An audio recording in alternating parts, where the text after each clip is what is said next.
It was silent out there. Tracy had gone. Now a sharper, more urgent sound. Eddie. You wondered why he had come. Hating Maxwell, hating everything about Maxwell.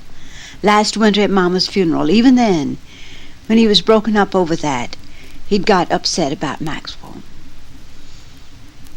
Bess turned over. Her head was still aching. Always thinking about her family. Eddie, Nani, Mama. Mama this, Mama that, Eddie. Why had he come home? What did he expect? She'd asked him that. What do you expect Maxwell to do for you? Because you've had a college education, that doesn't mean Maxwell wanted you to have it. Remember that, Eddie, she'd said. Eddie had always hated the place, as if it was somebody. Once when he was 16, almost ready for college, he'd had one of his spells. Sassed Mr. Pusey down at the store. If it had been any other white man in town, Ed would have landed in the calaboose chain gang, or worse, for his words. But Mr. Pug Pusey turned and walked in the store without a word. And later he talked to Mama. Better get your boy out of town, Tilly, he'd said. The boy's itching for trouble. He's not a bad boy, just restless. Like a young billy goat, Mama said, pursing her lips, and sent Ed out to the Rushtons' plantation to chop cotton. You to chop until you learns your manners, she told the boy. No matter what, you learns to get along with white folks. Remember that? Yes. If you had dared tell her about Nani, why hadn't you? I don't know. Sometimes I don't know. Bess turned restlessly. Mama would have done something. She'd have gone to whomever you go to about such things and scotched the thing. Long ago. There were things Mama wasted no time about. Once, when they were little, Bess and Ed, non-tagging along, had been in the field hoeing the okra. Mama was home from work that day, bothered with her rheumatism.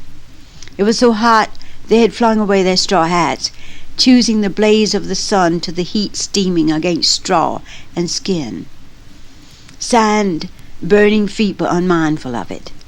Bess and Eddie were playing a game, swinging their hoes between the chopping, to a tune they had made up, clashing the blades against sound, swinging hoes up as they moved down the road. It was a gay game, and the heat was forgotten as they twisted their bodies between hoe and song and earth, stepping along. And then, by a hill of squash, the next step away, lay a big cottonmouth, stretched out gold, brown, black, and shining against the sand, eyes on them, unmoving. They turned their song into such a wild scream that their mother had come running. She'd taken Bess's hoe and cut that snake to pieces, beating its head to a pulp against the sand, and then beating its body until it was nothing you could say you knew the name of when she finished with it. It's nothing but a cottonmouth, she'd said, handing the hoe back to her daughter and wiping her face. Nothing to go screaming about, wiping her hands on the corner of her apron.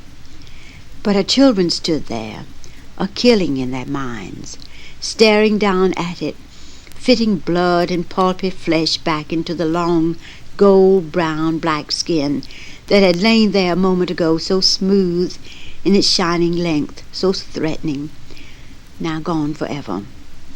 Tilly looked from one half-open mouth to the other and the other, followed their eyes to the sand. "'Tain't nothing but a cottonmouth. Nothing to make such a whoop-doodle over," using words to take that look off their faces, as she would have used her apron to wipe their noses. "But they kill folks," Bess whimpered. "They can't kill you if they don't strike you. 'Member that? Just mind where you put your feet. All of you, you hear? 'Member that?" Ed had not taken his eyes off the blood and pulp in the sand. He looked up at his mother. "I would have killed it if Bessie had let me," he said, wiping his face now on his sleeve, spitting vigorously. You darn little liar, you little old chicken-hearted storyteller. You couldn't kill a roach. You too scary to kill a roach even. You too... Bessie, mind your manners, and don't go calling your family names. Ed turned sullenly from the sound of her voice. I just don't like dead things, he said, and deliberately pulled up an okra plant. I don't like 'em neither, little Nonny quivered. Well, I don't like 'em neither, Bess screamed, and now she and Eddie were glaring at each other, hose raised, and quickly, hardly knowing why, and without taking her eyes off her brother, she gave Nan a hard push, toppling her over in the squash vines. Hush your mouths, all of you. Us Andersons don't raise voices. We belong, you hear? Hurt one of us, you hurts us all. Remember that. Now get to your hoeing. But the hoeing seemed hard to get to, for Nonny had wandered off into the squash rows during the talking and was bending over a vine, sticking blooms in her hair. Look at her, Mama, pulling all the squash blooms. Mama inexplicably seemed pleased. Ain't she pretty as a picture? Tilly stood there, mouth a little open, lines easing around her eyes. Bessie, she whispered, ain't she a pretty little sight? Bess was finding it hard to breathe. Ain't I pretty a bit? She squeaked. Yes, Bessie. Mama never took her eyes off the yellow blossoms flopping over Nan's ears, shadowing the child's pale face. You're real pretty. Ed is all right, too. All my children, fine, upstanding children.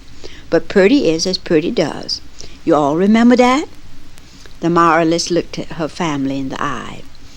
It stood there in the hot blaze of a summer sun, Tilly and her children, squash and okra and tender pea vines, and corn and children growing together in the South's hot summer, drawing their life from its dark soil. A wind came out of the swamp, slapping young stalks of cane together, bending corn tassels, ruffling big squash leaves, plumping a tomato to the ground, cooling hot faces, as quickly left them to their quiet growing. And Tilly's children, looking up into the strong, brown, sweating face above them, listening to her words, thrust their roots more firmly into that soil out of which they had come. Now, Eddie, get your hoe and help your sister. And next time you all sees a snake, go after it. Don't come calling me. And next time you wants to holler at each other, you to stop still, you hear? You to stop and swallow your spit 5 times, you hear? And you ain't to say whatever hit you, you ain't to say it. Nonny, come out of that broiling sun. You is too little to set out in the sun all day. Come along now. And Tilly had turned toward the old house, planting each foot firmly on the deep, warm earth, pressing every grain of sand in place. You'd felt it wouldn't dare move, not one little grain would dare, after Mama had put her foot down. But you had dared hiss, too low for her to hear. Throw that squash bloom away. You'd put a threat in your voice which Nan's ears heard. Chunk it down. Bess remembered to this day the way Nan had turned and looked at her, chin shaking, eyes swimming in tears, making no sound. Slowly she took the blossoms out of her hair, chucked them to the ground, ran down the field after her mother. Bess had watched Nan's slim heels prick the soft sand furrows, and the scrawny tendons move in the back of her knees as she ran, until the glare of midday blended them with the light in the field. And then in puzzled misery she and Ed slowly picked up hoes, went back to their weeding.